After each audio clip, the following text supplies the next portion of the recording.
আজকে তোমাদের সঙ্গে শেয়ার করব কাঁচা আমের মোরব্বা। আর এই মোরব্বাগুলো খেতে এতটাই মজার হয় যে একবার বানিয়ে খেলে বারবার বানিয়ে খেতে মন চাইবে। তো গাছের কাঁচা আম পেকে যাওয়ার আগেই বানিয়ে নাও সারা বছরের জন্য কাঁচা আমের মোরব্বা। তো কাঁচা আমের মোরব্বা বানানোর জন্য এখানে 4টি মিডিয়াম সাইজের কাঁচা আম নিয়েছি। তোমরা যে পরিমাণে মোরব্বা বানাতে চাও সেই হিসাবে কাঁচা আমের পরিমাণটা বাড়িয়ে বা কমিয়ে নিতে পারো। এবার আমের খোসা ভালো করে ছাড়িয়ে নিতে হবে যাতে আমের গায়ে কোনো খোসা না লেগে থাকে। তারপর ঠিক এইভাবে চাকচাক করে সব আমের টুকরোগুলো করে নিতে হবে। তো দেখতেই পাচ্ছ সব আমের টুকরো করে নিয়েছি। এবার মাঝে যে বীজটা আছে সেগুলো ঠিক এইভাবে ফেলে দিতে হবে, আর সাইডে যে শক্ত অংশটা আছে সেটা কিন্তু রেখে দিতে হবে। এবার একটা বাটির মধ্যে 2 গ্লাস জল নিতে হবে, তাতে অ্যাড করে দিতে হবে চুন। পানে যে চুন ব্যবহার করা হয় সেই খাবার চুনটা এখানে অ্যাড করেছি। ভালো করে মিশিয়ে নেওয়ার পর কেটে রাখা আমের টুকরোগুলো জলের মধ্যে এভাবে ডুবিয়ে দিতে হবে। তারপর 2 থেকে 3 ঘন্টা মতো এভাবেই রেখে দিতে হবে।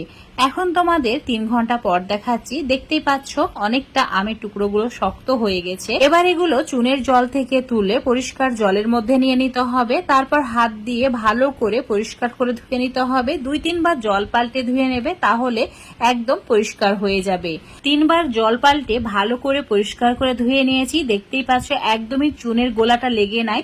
তো এখন চুলোর উপর একটা বড় সাইজের কড়াই নিতে হবে, দিয়ে দিতে হবে 4 গ্লাস জল। তার মধ্যে অ্যাড করে দিতে হবে ফিটকিরি। এখানে 1 চামচ ফিটকিরি গুঁড়ো অ্যাড করে দিতে হবে। তারপর চুলোর ফ্লেমটা মিডিয়াম টু হাই করে রাখতে হবে।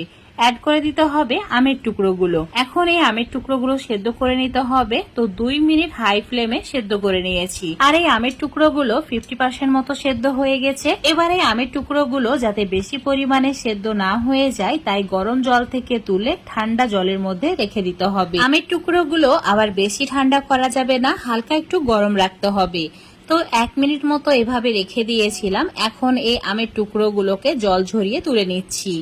এগুলো এখন হালকা একটু গরম আছে। এবার একটা বড় সাইজের কড়াইয়ের মধ্যে নিয়ে নিতে হবে। তারপর অ্যাড করে দিতে হবে 2 কাপ চিনি, মানে এখানে প্রায় 250 গ্রাম মতো চিনি আছে। 4টি আমের জন্য এখানে 250 গ্রাম চিনি নিয়েছি। তো ভালো করে হাত দিয়ে এইভাবে চিনিটা মেখে নিতে হবে যাতে করে চিনিটা ভালোভাবে গলে যায় আর আমের টুকরোগুলো চিনির রসটা শোক করে নেয়। তো এইভাবে ঢাকা দিয়ে 1 ঘন্টা রেখে দিয়েছিলাম। দেখতেই পাচ্ছ চিনিটা গলে গেছে আর আমের টুকরোগুলো চিনির রসটা শোক করে নিয়েছে।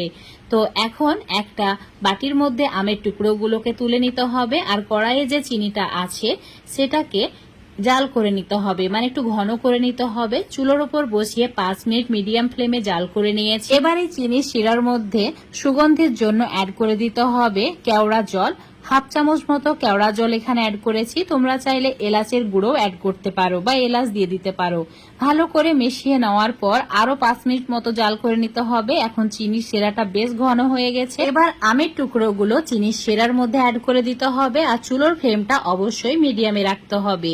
এইভাবে একটু নাড়াচাড়া করে ভালো করে মিশিয়ে নিতে হবে। এখন তোমাদের 5 মিনিট পর দেখাচ্ছি। দেখতেই পাচ্ছ চিনির শিরা অনেক বেশি ঘন হয়ে গেছে আর আমের টুকরোগুলো খুব ভালোভাবে সেদ্ধ হয়ে গেছে। এখন চুলোটাকে অফ করে একটা প্লেটের মধ্যে তুলে নিতে হবে আর অবশ্যই এটাকে 1-2 ঘন্টার জন্য রোদে রেখে দিতে হবে।